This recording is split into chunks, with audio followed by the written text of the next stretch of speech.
everyone, Roger here. If you love real travel, the kind with good stories, practical tips, and no fluff, you're in the right place. Let's hit the road.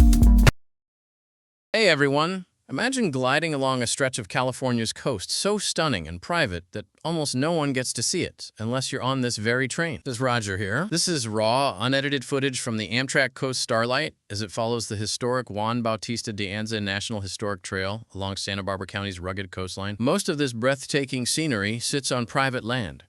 You simply can't access these views from the road. In the background, two passionate volunteers from the Trails and Rails program share the stories and details of everything passing by. The rolling hills dotted with unique vegetation, sparkling little creeks, dramatic rocky outcrops, and the endless blue Pacific waves crashing below. It's 10 minutes of pure, peaceful beauty. No music, no cuts, just the real ride. Stick with it. The scenery and the live commentary are absolutely worth every second. Let's roll.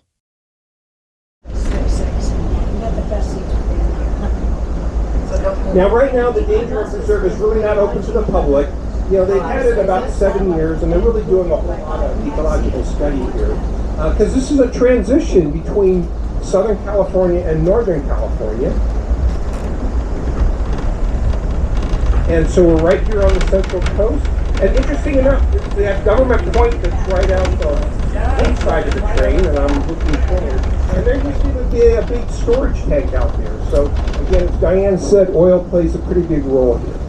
I'm going to let Diane talk, and I'm going to show you guys a picture of a lighthouse that we can't see. So this is Point Conception, right up here, right there. You see those little?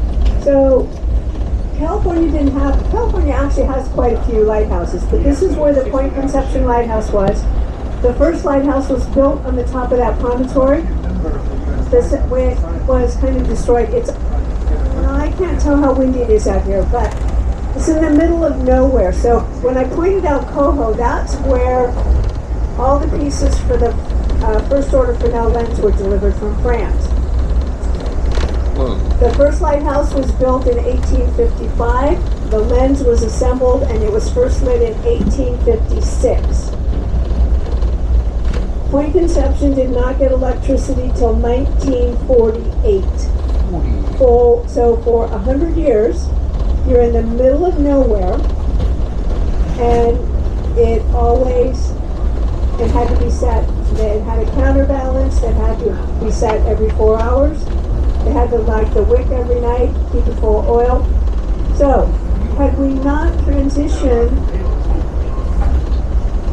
to petroleum products, we probably wouldn't have any whales left. So it was replaced by an automated beacon. There's a beacon, the beacon is down. When we get further up, you'll be able to see there's a toe that points out there. The beacon is down on the shoe because it turns out the fog is lower than where the lighthouse was. So it was not actually very effective because the light was shooting out above the fog and the boats were down and they couldn't see it because the fog was between them and the light. So they lowered it. Oh, and what a beautiful view of giant coreopsis. Those yellow flowers out there, those are California natives. This is the only time of year that you will see them. They look like, for 9 months out of the year, they look like they're in a Dr. Seuss book. They look dead, just little things sticking out. And then when the rain comes, they get all new green growth, and they get these beautiful flowers. When the flowers stop, the rain is over. So now that they're all in flower, California, our rain is done for the season. All right. So sorry guys, but I don't know how coreopsis know that, but they seem to know. You can get a stump for every one. Yeah. So the version that's up here is a little smaller. If you go to Ventura, to the Ventura National Park. Ladies and gentlemen, if you have a 1:15, please make your way down. 1:15. Artemis These people for there. 1, Lorenzo for 1, Michael for 1, Mark for 1, and Samuel for 3. To the dining car, 1:15, folks, 1:15.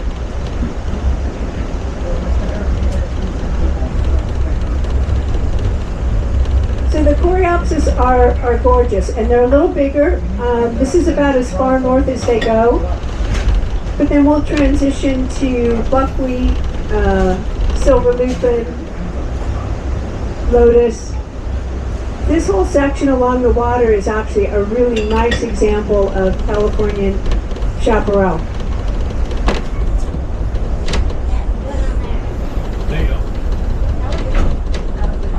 I do a lot of habitat restoration, so there's a couple of invasive non-natives, and there was just another patch of ice plant. So ice plant is highly invasive non-native. It's bad for our local critters because it's too heavy. They originally got put in to stabilize the land, but it turns out it gets really heavy because it is a succulent, and so then it turns out it's not good for stabilization. But it also doesn't provide nesting habitat for our little birds and lizards and stuff. Now the question becomes, why don't you just rip it all out? Well, it's really hard to get rid of ice plant, and it is generally really windy up here. Oh yeah?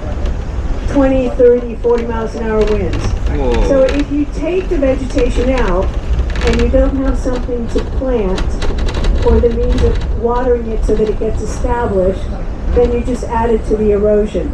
Right. This section of the coast is eroding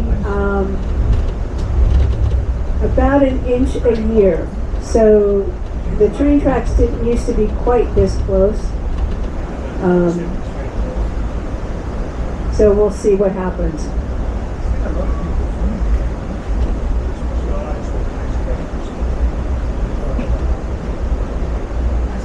Santa Maria. They don't, the coreopsis does look a little bit like daisies, yes, but they're all, yeah, they do, that's all still coreopsis. It's a little early up there. Jim was mentioning that the biodiversity, so this is considered Central California. So California has more diversity in plants and animals than most countries, which sounds really bizarre. No, it's a But big- we're a long, relatively skinny state. So from Northern California all the way down to Southern California. So there are plants that are only live here, plants only live in Southern California, plants that only live in Northern California. Yeah. So they're different species, right? Yep. In this particular area between Hollister, the Danger Mountain Preserve, and Vandenberg Space Force Base, we're protecting, there's a habitat for about 25 endangered plants, animals, birds. So it's nice that they have all this space, and they've recently been finding more plants, and as Jim mentioned, the badger, we didn't have any idea they were here, and they just sort of found them.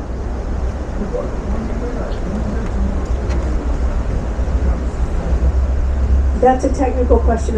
Somebody just asked me how I knew a badger was indigenous. I have no idea. But Jim probably does. But by the way,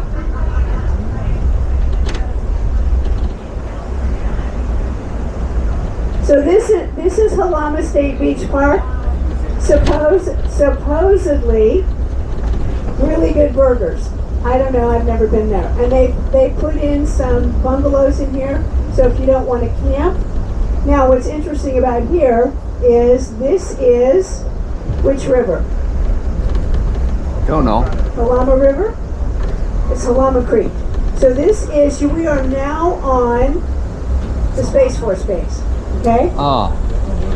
So we are now on South Vandenberg. Now I mentioned the Transverse Mountain Range. I mentioned the elbow of California. Yeah. If you were to launch a missile, some people are nice and they use other references, but because they launch rockets from here. So if you think about the geography of the area, sorry, got my geology and geography confused. Oh. You launch a missile Right. due south. What's the first landmass it would come to? Los Angeles is not the correct answer, even though that's most people would like it to go there. South Pole. So the next time you can go look at an atlas or a world map, the entire coast of the United States, Central America, South America, curves east. That's right. So it would be Antarctica. Yeah. That's right. I have a skeptic does not believe me. So, those penguins that we're taxing. So, we're not trying to shoot them or anything. So that's what makes Vandenberg the best place for rocket launches, because chances are, if there's a disaster, if the rocket blows up, Oh, okay. it's gonna be in the ocean. It won't be on a populated area. Right. So Vandenberg does polar orbits. What do you see, Jim? Oh, there is Point Conception down there in the corner. So you see down on looks to me, somebody says it's the toe of the shoe. It looks more like a little alligator to me, but down there on the close to the water is where the beacon is now, and where the lighthouse was. I can't see anything. Too far away. Too far away.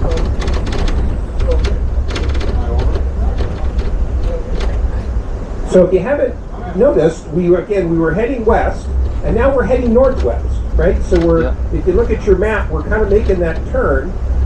We don't have a cape down here, but it really is a. Thanks for watching. If you enjoyed this, hit that like button. It really helps the channel. See you on the next travel adventure.